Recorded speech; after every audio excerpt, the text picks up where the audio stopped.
Hello and welcome to the third video of Keylligraphy ink speed painting.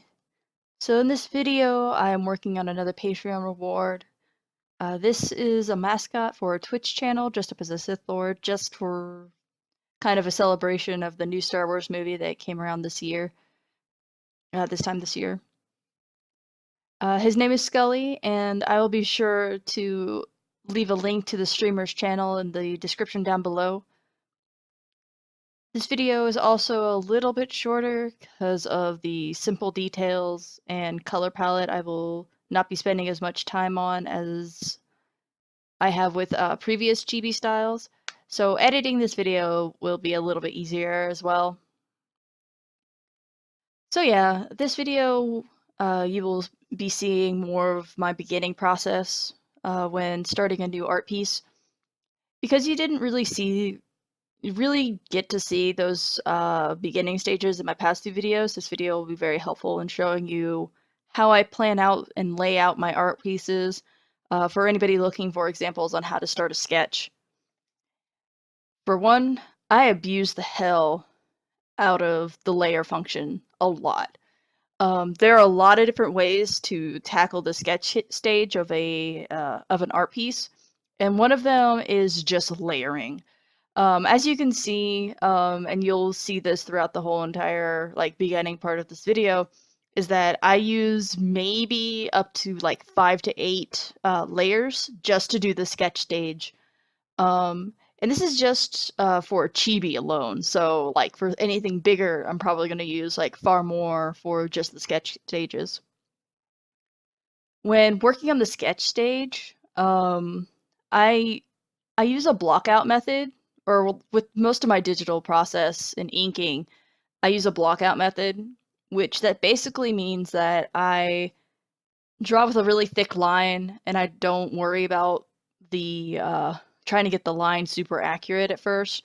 I just block out what I feel like I want the feeling of, and then I erase accordingly, either around the line, the thick line, or within the thick line, just to achieve a certain type of flow to it.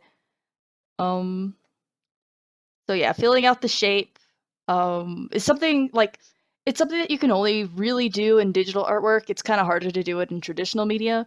In my more traditional art pieces, I don't really use this blockout method at all because it wastes resources.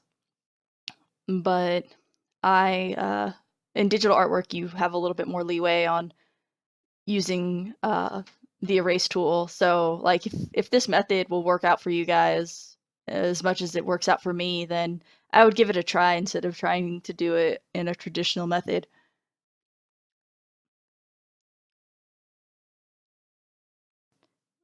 When you're using digital artwork, there's little to no reason why you shouldn't use as many layers as you possibly can to get your sketch stage done.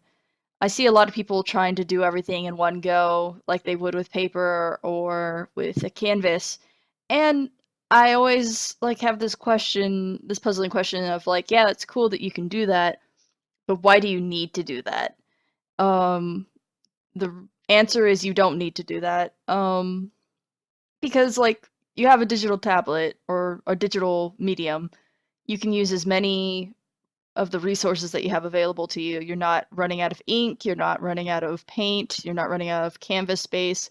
Of course, having a limited amount of computer data might slow you down, but overall, adding a few extra layers to your art piece, adding just extra layers, will not take up that much space.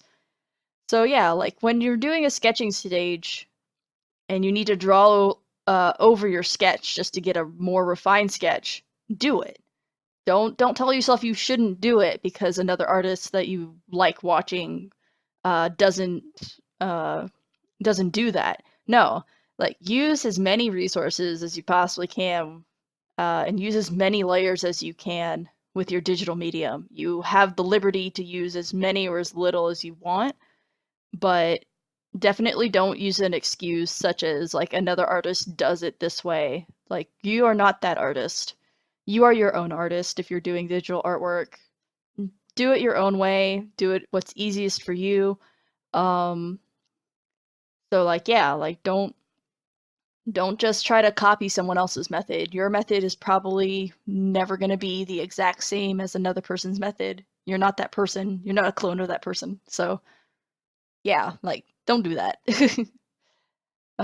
Don't feel ashamed of using extra layers just to get a sketch down and to the way that you feel that is nice and flows really well for you.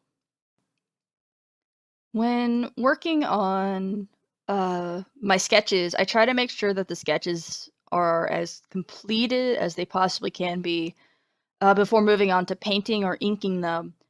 It's just so much easier to work on a completed sketch because you don't have to work out editing or uh, adjusting like the way the arm is in the middle of your art piece and struggling with it for hours and hours and hours. Like, just do everything that you need to do to figure out the layout and the composition in the sketch stage.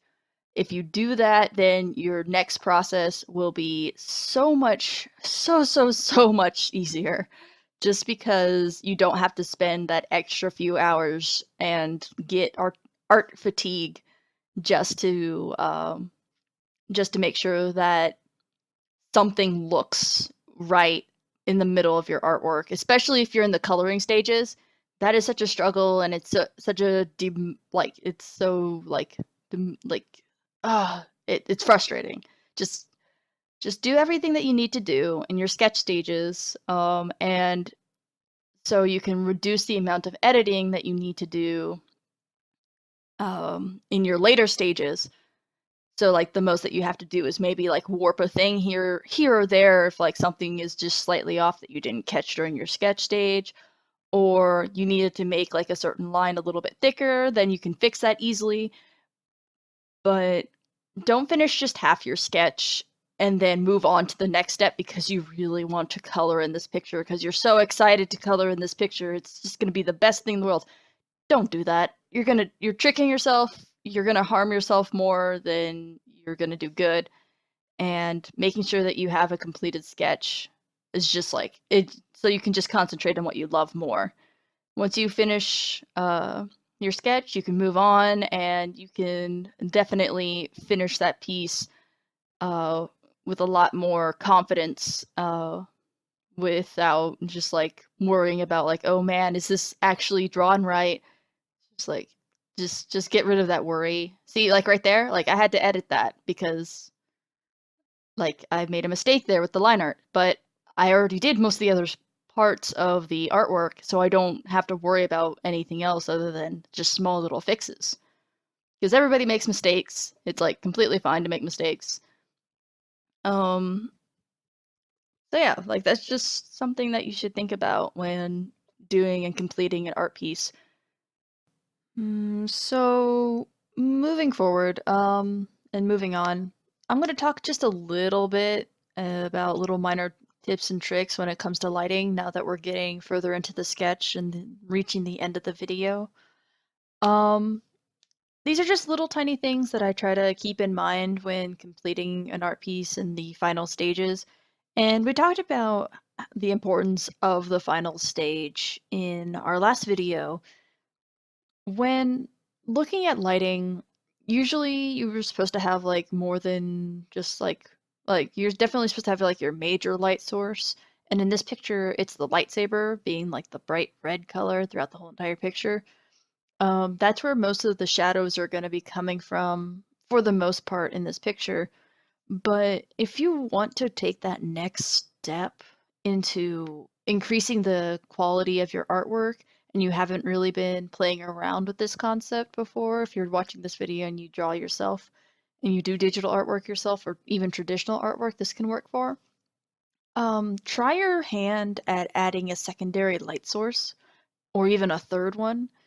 Um, when you add that second light source to whatever artwork that you're doing, it just adds that a little bit of extra like 3D like illusion to your 2D artwork. And it just like it makes the character more defined, and it just makes them have more depth in general. And typically, when you do this, of course, you're trying to make sure that your shadows work as well. And we talked about shadows in the last video. Um, how we make sure to avoid just using like a multiply layer, or like for instance, I see a lot of people trying to use just like direct white or direct black over their colors. And again, make sure not to do that kind of stuff when going into your light sources, especially because your light sources aren't always just like a direct white overlay, like screen overlay, and they're not a direct black multiply layer. That's how your colors usually end up being extremely washed out. So just try to avoid that when you're doing this kind of thing with your light sources. Just keep an eye out for that. Um, in this piece, I have actually 3 points of light per se, just around the whole entire character. I have the major light source, which is the red, but I also have a light purple that goes around the hoodie and the eye, um, that adds some extra like emphasis around the hood. And then I have a third light source, which is coming from the bottom left corner. Later on in the video, you'll see this.